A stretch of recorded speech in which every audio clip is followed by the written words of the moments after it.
अचानक से इस मंत्रिमंडल पुनर्गठन की विस्तार की कहीं कोई कमी लग रही थी क्या आपको? देखिए काम तो चल ही रहा था। आप अगर 2 साल तो निकाल ही दिया आपने। आप पॉलिटिकली अगर ऑब्जर्व करते हैं तो ये हर एक में, चाहे केंद्रीय स्तर पर हो, अभी भी कुछ समय पहले प्रधानमंत्री जी ने भी मंत्रिमंडल विस्तार किया था, तो एक कार्यकाल के अंदर चाहे प्रधानमंत्री हो, चाहे मुख्य राज्यों के मुख्यमंत्री हो, वो अपने कैबिनेट का मतलब चाहे तो परफॉर्मेंस लेवल पे रिव्यू करें, चाहे प्रतिनिधित्व के लेवल पे रिव्यू करें, परफॉर्मेंस में कहीं दिक्कत लगी इसलिए कि कुछ चेहरों को नहीं, सब चीजें होती है, सब चीजें देखिए, परफॉर्मेंस तो क्राइटेरिया होता ही है और होना भी चाहिए, क्योंकि ये सारी चीजें होती है और माननीय मुख्यमंत्री का या किसी का भी ये विशेषाधिकार होता है कि उनकी कैबिनेट के अंदर किस तरीके से लोगों को रखा जाए और कैसे कैसे विभाग और कैसे कैसे दिया जाता है, और इसके साथ में जो केंद्रीय नेतृत्व है उसके अनुसार भी जो चीजें होती है, हमारी कांग्रेस पार्टी की जो नीतियां हैं या कार्यक्रम हैं, उनके अनुसार ही हमें फैसले लेने होते हैं। अच्छा, नहीं, ये आपने नई जानकारी दी है सर राजेंद्र जी। मुझे अब तक लग रहा था एक पद और एक व्यक्ति, एक पद के हिसाब से 3 इस्तीफे लिए गए हैं, लेकिन आपने नई जानकारी दी है कि परफॉर्मेंस के हिसाब से भी ये कार्रवाई की गई है, कदम उठाए गए, इन 3 चेहरों को बदला गया है। आज ये नई खबर मिली है मुझे। ठीक है, आशीष चतुर्वेदी जी, किस तरह देख रहे हैं सर इस विस्तार को, आप इस पुनर्गठन को? देखिए सुमित जी, जैसे अभी आप चर्चा कर रहे थे कि 3 मंत्रियों ने इस्तीफे दिए हैं, तो अगर हम बात करें चिकित्सा मंत्री की बात करें और या फिर शिक्षा मंत्री की बात करें, तो शिक्षा मंत्री का एक कार्यक्रम होता राजस्थान में, जहां मुख्यमंत्री की मौजूदगी में शिक्षक ये स्वीकार करते हैं कि भाई भ्रष्टाचार हुआ है। तो अब ये तो कांग्रेस के प्रवक्ता बेहतर बता पाएंगे कि उनको करप्शन के कारण हटाया गया है या दोहरी जिम्मेदारी के कारण हटाया गया है। चिकित्सा विभाग की बात करें तो आए दिन हमको चिकित्सा विभाग में करप्शन की खबरें आती रहती थी। आप देखिए अभी 2 मंत्री ऐसे बने हुए हैं जिनको लेकर के कांग्रेस की विधायकों ने ही मुख्यमंत्री को कई बार पत्र लिखे हैं।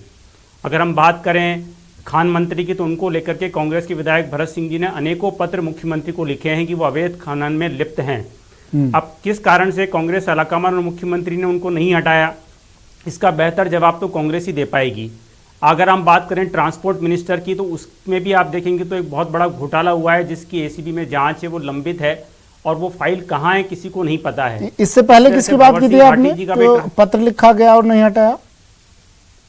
भरत सिंह जी ने, जो कांग्रेस के विधायक है, उन्होंने खान मंत्री प्रमोद जैन भाया को लेकर के अनेकों बार मुख्यमंत्री को पत्र लिखा है, भ्रष्टाचार के आरोप लगाए, अवैध खनन का आरोप लगाया हुआ है। आप देखिए उन पर कोई कार्रवाई हुई नहीं है। और जहां तक अभी राजेंद्र जी रीजनल रिप्रेजेंटेशन की बात कर रहे थे, तो राजस्थान में 33 जिले हैं, अभी तक मात्र 15 जिलों को ही कैबिनेट में रिप्रेजेंटेशन मिला है। इसका मतलब 18 जिले ऐसे हैं जिनका कैबिनेट में कोई रिप्रेजेंटेशन नहीं है। और देखिए सुमित जी, अभी जैसे मिथिलेश जी बोल रहे थे कि कांग्रेस का मास्टर स्ट्रोक है, तो मुझे लगता है कि हमको थोड़ा वेट एंड वॉच करना चाहिए, क्योंकि जो 13 निर्दलीय विधायक थे वो बहुत लंबे समय तक इस आस में कांग्रेस सरकार को समर्थन दे रहे थे कि उनकी भी मंत्रिमंडल में कोई जगह बनेगी, तो उनका क्या रिएक्शन होता है, हम इसका वेट करना चाहिए। और हमने आए दिन इस तरह की खबरें देखी। आप देखिए, अगर हम देखें जब से ये 3 मंत्री बर्खास्त हुए थे, सचिन पायलट जी, विश्वेंद्र सिंह जी और रमेश मीणा जी, तब से लेकर के जो 1.5 साल का कार्यकाल रहा है, इसमें आए दिन हमने इस तरह की खबरें सुनी हैं कि लोगों के काम नहीं हो रहे हैं। अगर हम बात करें अभी जिनको इंक्लूड किया है, हमाराम चौधरी जी को इंक्लूड किया है, ब्रजेंद्र ओला जी को इंक्लूड किया है, दोनों ने बाकायदा कहा है, ऑन ऑफिशियल रिकॉर्ड स्टेटमेंट उनके हैं कि भाई सरकार अगर हमसे बदला लेना चाहती तो वो अलग बात है, लेकिन जनता के तो काम होने चाहिए। आप देखिए वेद प्रकाश सोलंकी जी ने और मुरारी मीणा जिनको अभी इंक्लूड किया है, उन्होंने भी आरोप लगाए कि सरकार एससी विधायकों के साथ, एसटी विधायकों के साथ और मुस्लिम विधायकों के साथ भेदभाव करती है। तो मुझे लगता है बहुत जल्दबाजी में एक आकलन होगा की कोशिश की गई है, एससी हो, एसटी हो, मुस्लिम हो, सभी को प्रतिनिधित्व देने की कोशिश होता है। मैं आ रहा हूँ आपके पास, बाबूलाल दयाल मेरे से हमारे साथ जुड़ गए हैं और उनके साथ गोविंद राम मेघवाल जुड़े हुए हैं। बाबूलाल,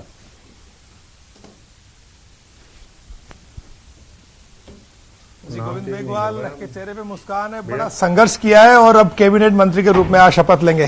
गोविंद मेघवाल जी, कल जब मैं आपके पास आया था, पता तो आपको था, लेकिन खुलासा नहीं कर रहे थे आप। देखिए, ये पार्टी की रणनीति होती है। दूसरा ये हकीकत भी है कि जब तक इनकी लिस्ट फाइनल नहीं हुई, हमें ऑथेंटिक सूचना नहीं थी। और हम लोग मतलब जब तक ऑथेंटिक बात ना हो और वो बात खामखा बढ़ा चढ़ा के कहे तो उसका कई बार विपरीत असर पड़ता है। अच्छा, ये बताइए कितने खुश हैं? गोविंद मेघवाल ने बरसों संघर्ष किया है और आज एक साधारण सा कार्यकर्ता इतना संघर्ष करते करते कैबिनेट मंत्री के ओहदे की शपथ लेगा, तो उसके दिमाग में क्या चल रहा होगा? देखियो, सच्चाई तो ये है कि इस प्रजातंत्र में और इस देश के अंदर मेरे जैसे हजारों कार्यकर्ता कई बार बेचारे संघर्ष करते करते जो है ना चले जाते हैं। लेकिन मैं धन्यवाद देना चाहता हूँ मुख्यमंत्री जी को, हमारे आदरणीय शीर्ष नेतृत्व को। इन्होंने हमारी पहचान की और हमें यहाँ तक लाने में इनका बहुत महत्वपूर्ण रोल है। और मैं इसका जो इन्होंने मेरे पे भरोसा किया है, अब मेरी ड्यूटी बनती है कि मैं रात और दिन मेहनत करके पार्टी को मजबूत करूं और जो दलित वोट बैंक या ऐसे लोग जो बहुत ही गरीब जातियों में या पिछड़े हुए दलित है, माइनॉरिटी है, बैकवर्ड है, किसान है, इन लोगों को वापस कांग्रेस के साथ जोड़ करके और कांग्रेस को हम लोग और ज्यादा मजबूत करें। क्योंकि अभी जो देश के हालात है, अभी खाली डेमोक्रेसी वाला चुनाव वाली बात नहीं रही है। अब सच्चाई ये है कि अभी देश के हालात मोदी जी और अमित शाह जी ने बहुत खराब कर दिए। लोकतंत्र खतरे में है। सारी संवैधानिक जो संस्थाएं हैं, इन लोगों ने एक तरह से कमजोर कर दिए। ये पूरे देश को अपने कब्जे में लेना चाहते हैं। आप किसी भी क्षेत्र में देखें, चाहे वो बैंक है। तो क्या बाबा भीमराव अंबेडकर के सिद्धांतों का पालन करने वाले नेता माने जाते हैं आप, तो किस तरह से अंबेडकर के विचार को आम आदमी तक पहुंचाया जाए, आपकी एक सोच रहती है? आपको लगता है कि वो विचार धरातल तक जाएगा तो कांग्रेस पार्टी कभी चुनाव नहीं हारेगी? देखिए, बाबा साहब भीमराव अंबेडकर साहब विश्व के 6 जो विद्वान थे उनमें से एक थे। और जब देश में संविधान बनाने की बात आई आजादी के बाद, तो विदेशों में भी कहा गया, उनका विचार आप किस तरह से इम्प्लीमेंट करता है कांग्रेस? उनका देखिए, वो बाबा साहब ने कहा था, जब तक इस देश में मेरा संविधान जिंदा रहेगा, डेमोक्रेसी जिंदा रहेगी। यहाँ लड़ाई भी विचारधारा की। एक तरफ सांप्रदायिक ताकतें खड़ी जो पूरे देश में संविधान को नष्ट करने में लगी हुई है, संवैधानिक संस्थाओं को नष्ट करने में लगी हुई है, डेमोक्रेसी को नष्ट करने में लगी हुई है। इस टाइम में हम लोग संविधान को मजबूत करना, और डॉक्टर भीमराव अंबेडकर साहब की जो विचारधारा थी, उनकी ये थी जो एकदम किनारे पे अंतिम प्रायोरिटी क्या रहेगी? एक बड़ा महत्वपूर्ण विभाग आपको मिलने वाला है, किस तरह की प्राथमिकताएं आपकी रहेंगी? पूरी रात तो आप बड़े कई सपने देखे होंगे आपने, तो क्या चल रहा था आज?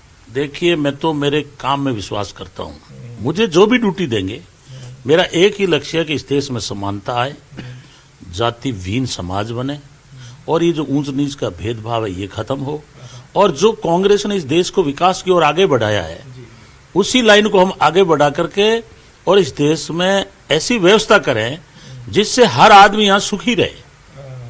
क्योंकि यहाँ कभी मोमडन्स को आतंकवादी कह के हम लोग गाली देते हैं, कभी सरदारों को, जब अभी किसान लड़ रहे थे, आज 700 किसान शहीद हो गए हैं। अगर केंद्र की सरकार में थोड़ी बहुत भी सजगता होती तो आज इनको गलती मांगनी नहीं पड़ती। तो गांव, गरीब, दलित, पिछड़े, वंचितों के लिए क्या कुछ आइडिया है आपके दिमाग में जिसको आप इम्प्लीमेंट करेंगे? मेरे दिमाग में आइडिया ही वही है। अच्छा।